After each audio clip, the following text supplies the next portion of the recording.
today's video, we're going to take House of the Rising Sun, the song that we learned in the last video, and we're going to introduce that lovely There and Back Again fingerstyle pattern. It's a really simple fingerstyle pattern to learn. It works beautifully with this song, which is in 6/8 timing. And I'll break it down for you really simply and get you using it to add some beautiful dynamics into this piece of music. Now we're going to be adding that pattern to the song House of the Rising Sun, which is the song we looked at in last week's video. If you feel that you haven't watched that video and you'd like to go back and just familiarise yourself with the rhythm and the chords, that might be worthwhile. But I will provide the chords and you'll soon pick it up as well as you go, so you can just drop straight in on this one.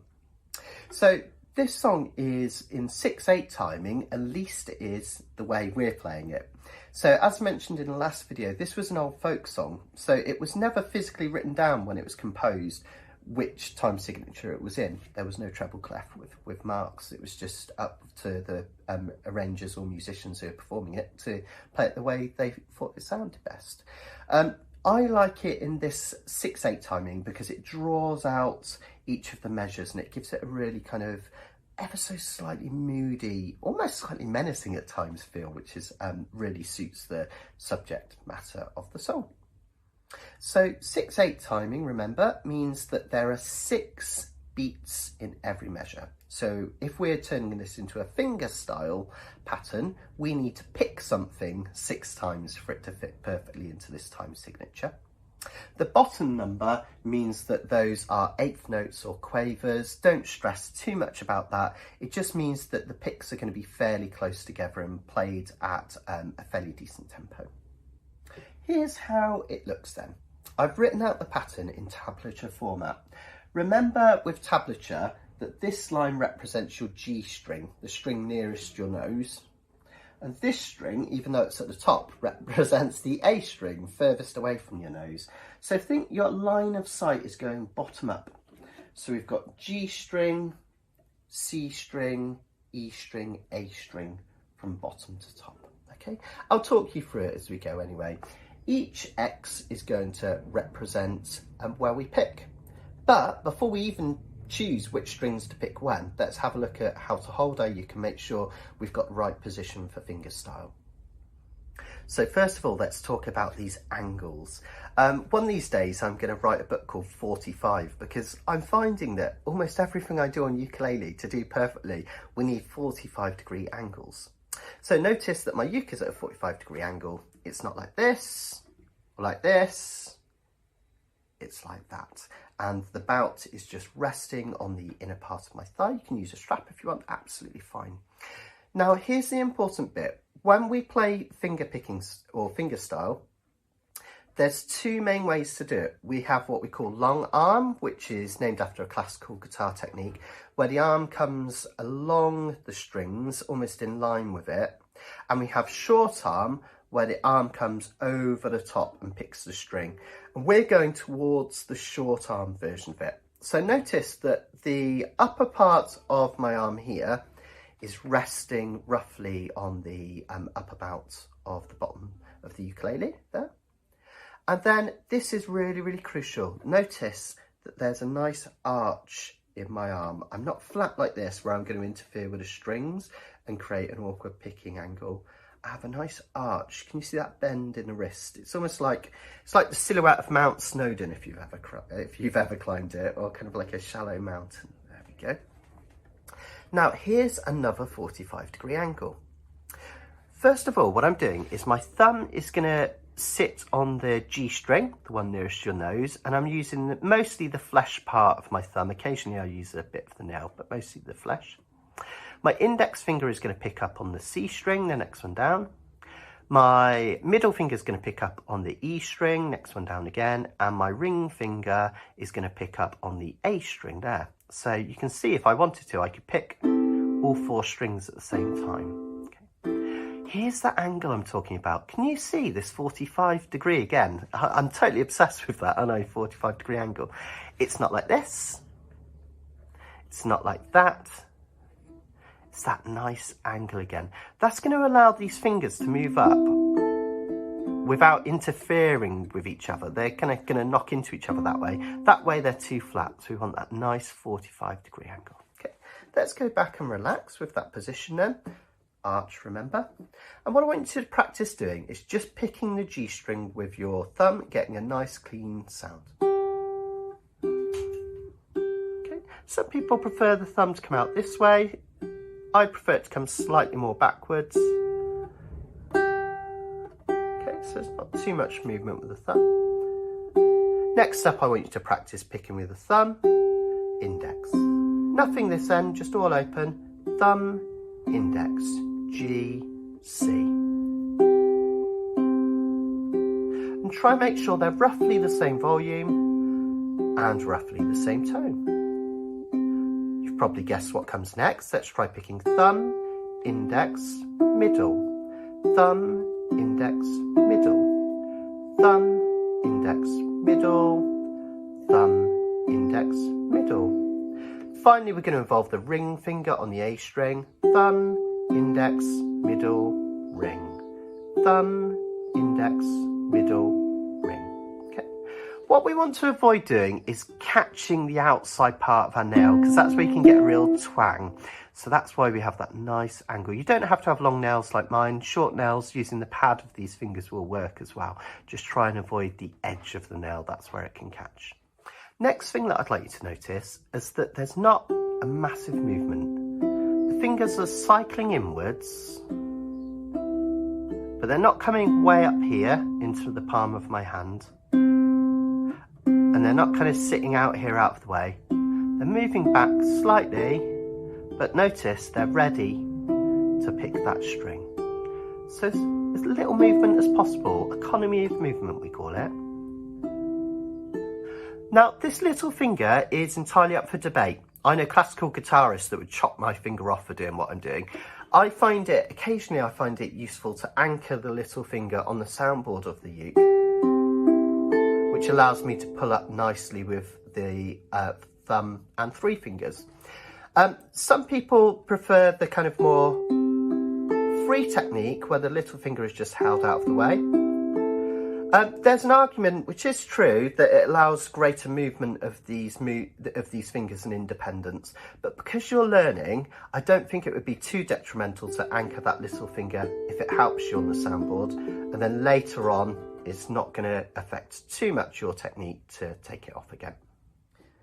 So if we come back to the board now, what we've done from playing those notes we've just been practicing, G, C, E, A, top to bottom, physically, is we've played the first four notes of this pattern, because we're going G, C, E, A. So we're halfway there, living on a prayer. Actually, we're more than halfway there, because we only have two more to add. So all we need to do to complete this pattern is come back on ourselves. So when we hit that A string, there it is, we just come back and play the E again and the C again. So we go G, C, E, A, E, C. Okay. Thumb, index, middle, ring, middle, index. Can you see how that pattern's working? Thumb, index, middle, ring, middle, index. And if we keep that going round and round, can you hear that pattern?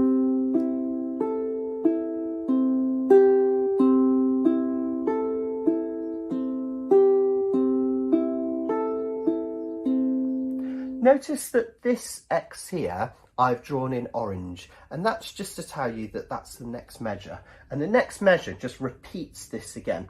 So those orange X's would go on and on forever in that direction. So just know all we're doing is going to the bottom string physically, the A string nearest the floor. Then it's like a trampoline, you come back on yourself, and then we go again, around and round. Now you notice that I've written some words down here. I call this my patented there and then back again strum, because I find that it helps beginners and myself to remember the notes in this order. There and then back again, because you're going towards the floor, that's there and then you're bouncing back. back again, there and then back again, there and then back again, there and then back again, there. Fantastic. Now there's two things that make this pattern perfect for 6/8 timing. The first and most obvious is the fact 1, 2, 3, 4, 5, 6. There's 6 picks or 6 notes and 6 beats in a measure. That's perfect. 1, 2, 3, 4, 5, 6. 1, 2, 3, 4, 5, 6. But one of the other things that I really love about this pattern comes back to those pulses. In the last video I explained that in 6/8 timing there are 2 pulses per measure. 1, 2, 3, 4, 5, 6. 1, 2, 3, 4, 5, 6. 1 on the first beat, 1, 2, 3, and the 1 on the 4th beat, the start of the next 3. 4, 5, 6. Now the cool thing about this pattern is the highest 2 pitched strings on your ukulele, the G and the A, are on the outside. And those really stand out to our ears because they're higher pitched than the inside 2 strings, C and A. So when we're playing our chords, the highest notes that we hear are the first beat, 1, 2, 3, and the 4th. 4, 5, 6, 1, 2, 3, 4, 5, 6, pulse. Pulse, pulse, pulse, pulse, pulse. 1, 2, 3, 4, 5, 6. That's perfect for that feel of 6/8 music where we want those 2 pulses in every measure. Cool, huh? So what I'd like you to do before we even look at the chords of the song, pause the video, go through that pattern and get really, really comfortable. Notice we're not putting any swing or anything like that on any of the notes. So pick a chord. Let's go for A minor because it will be the first chord in the song, as you'll see soon. And just practice picking through that there and then back again pattern again and again, making sure that each of those notes is roughly the same volume. A nice warm timbre and tone. And in your head, you can count along with me or on your own. In your head, I want you to count there and then back again, there and then back again, there and then back again. Notice where I'm picking my uke is above the sound hole. The reason I don't go up here is because if your action isn't really high, you'll find that your fingers will get caught up in the fretboard a little bit. If I come back too far this way, it's kind of banjo-like and too tinny. So a nice sweet tone just over the sound hole where the fingerboard ends. Okay. Just practice that round and round and get really comfortable, and then we'll start to look at that in terms of the context of the chords. So let's put the chords on the screen from the first half of the first verse. Now as you practice this, as with all our strumming and everything, I keep banging on about this, really important, allow yourself to go wrong with your left hand. What I don't want as we practice this is for you to play a chord, pause, move your hand, pause, move your hand. That's going to teach you to play out of time, which is the last thing in the world we want, right? We want this to be really consistent and lovely. So as you're playing this through, allow your fingers to not be in the chord in time, even if it sounds a bit like this.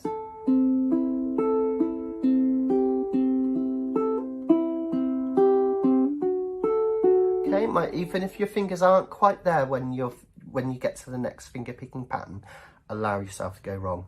Later on, the more you do this, your chord changes will become more fluent because you'll be more confident this end, just as a player and for this song, and then the rest will follow, okay? So that's really, really crucial. Now, each one of these chords is going to be held for one of those finger picking patterns, the there and then back again. So, for instance, in the first line of the verse, we have one of those patterns on an A minor. Then Then we change to a C chord, same again, a D chord, and an F chord. So on and so forth, okay? One there and then back again on every chord. Now, we need to think about this hand as well. It's very, very crucial that the thumb remains on the back of the neck of the ukulele. See if I can get, there we go. There it is. See if we can get thumb on the back of the uke and that nice circle. Can you see daylight in that circle between my thumb and my index finger? Now, that's because we don't want these fingers to flatten.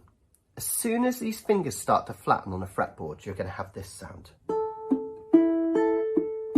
If you ever get that sound, almost always what's happened is that one of your fingers has flattened so that it's touching the string underneath. So you need to make sure just the tip of that finger is touching the string. Can you see that? So when I hit the C below, it's clear. Watch what happens when I flatten. And that's all about using the tips of those fingers. Get those nails short as possible on this hand if you can. Tips of the fingers and keeping that nice arch. Okay, it's going to be really crucial. Think ahead. Be thinking about the next chord before you play it. Think, I need to get to a D, so these two are already moving up here. I need to flip to an F. Be psychologically ready for this index finger to move first. A minor, just move that one. Get ready for this C by moving your hand there. See what I did there? When I went from that A minor, this third finger started to move up even before I was about to play it. And then I can move it across for E7. Okay, and I'll practice this through once with you, one of the verses, very slowly with each of these changes. It will take you a while to get it. If you play along and you're getting out of time, or you're getting a bit of chunky sounds as you go, don't fret it. Take your time, pause the video, just take your time and work through at your own tempo, even if it's, as long as it's consistent,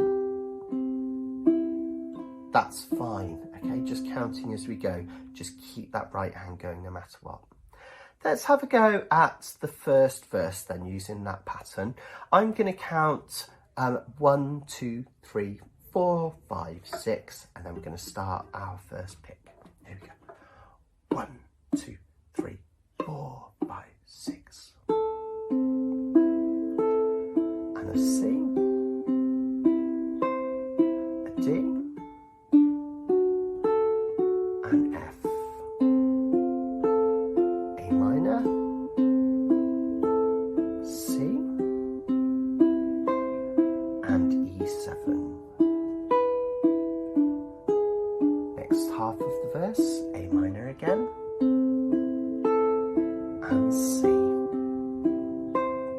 D, there, and then back again, F, there, back again, A minor, E7, A minor. Let's go again. There is a house in New Orleans they call the rising sun, and it's been the ruin of many a poor boy. And God, I know I'm one. Stay on another A minor, then we go again. My mother was a tailor, and she sewed my new blue jeans. My father was a gambling man, down in New Orleans. Fantastic. Okay, it's really effective, isn't it? Really simple and effective. And you can use this on any song that's in 6/8 time. Have a little go, see if you can find a few out and practice it. Now, in terms of this song, I really like to add dynamics into pieces, and in the last video we tried playing this with straight eights, which is where we strum 8 times down quite quickly per chord. Just simply like that, really light. So on and so forth. We also looked at trying that in double time by playing a very fast walk, running, running, walk, running, running, walk, running, running, walk, running, running, walk, running, running. And that really added to the dynamics. If you're not sure about those two strums and you'd like to check it out, have a look at the last video and get yourself acclimatized with it, and then you can come back to this one and we can start to put those together. Because what I'd like to do, and this is something that I do quite a lot, we don't have to use the same finger picking pattern throughout a whole song. It can be really moody and effective, but sometimes it can get a bit too tedious and a bit too boring and we need something more interesting. So if you have a look in the description, I've done a downloadable PDF again that you can download and print out. And notice that what I've done, the first 2 verses, and we're going to do an intro as well, actually. An intro and the first 2 verses are going to be done using this finger picking pattern. The third verse that we sing, is going to be played using straight eights.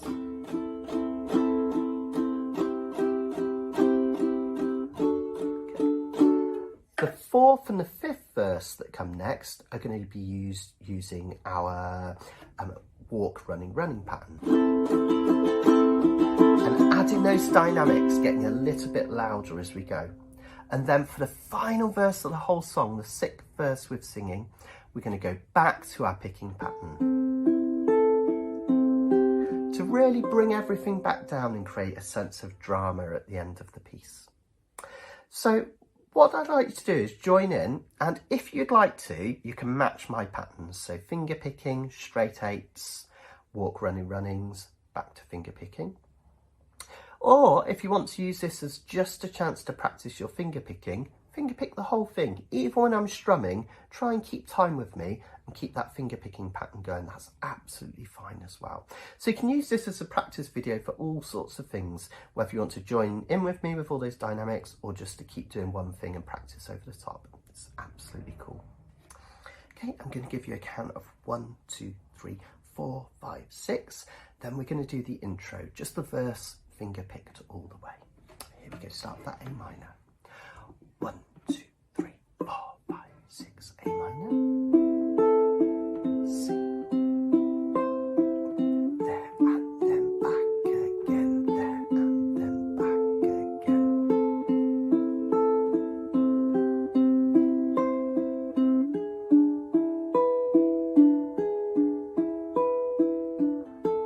Second half of the verse.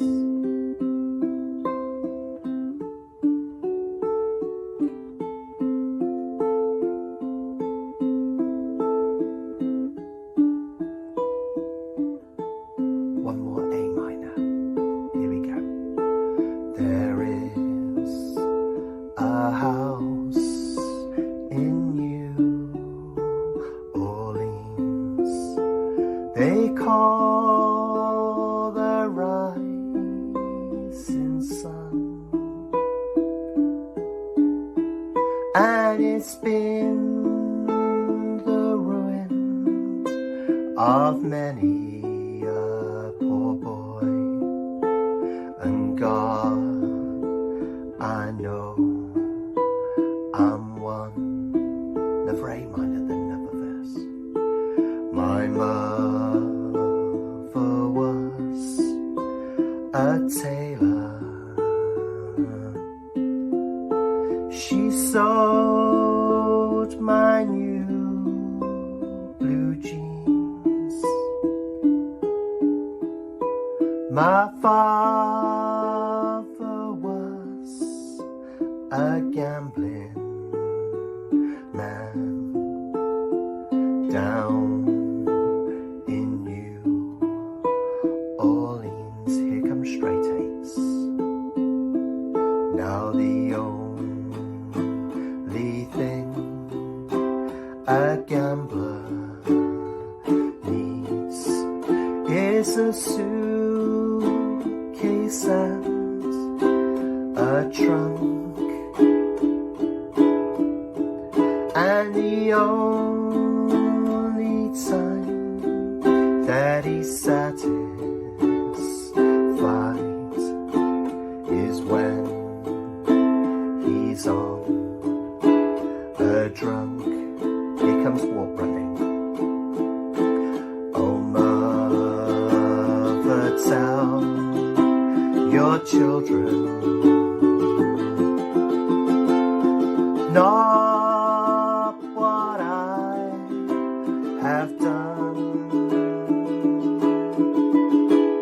Spend your lives in sin and misery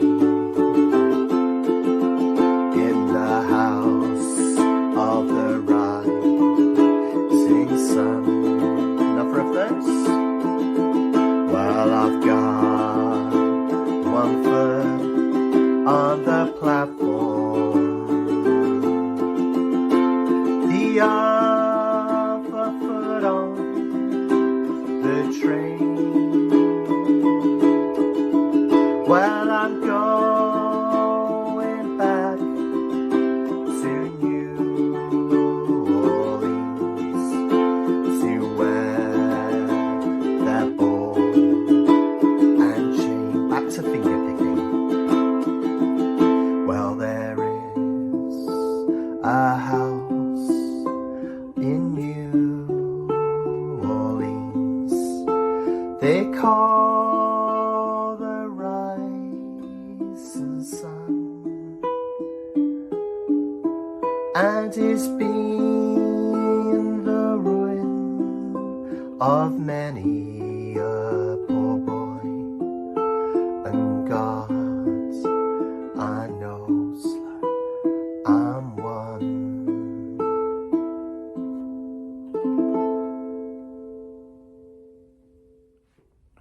Isn't that a cool way to play through that song?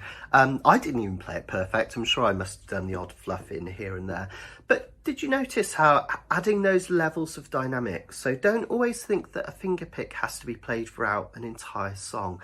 We built it up, didn't we? Finger picking, straight eights took it up, walk, running, running took it up again, and then we came back down at the end, dropped down with that finger picking pattern. Why don't you experiment yourself? Do some of the verses finger picked, some of them strummed, add some of your own techniques in, see if you can make it work and add that lovely dynamic. But that finger picking pattern for 6/8 is just gorgeous and so simple, there and then back again. You can use it for any song in 6/8 timing.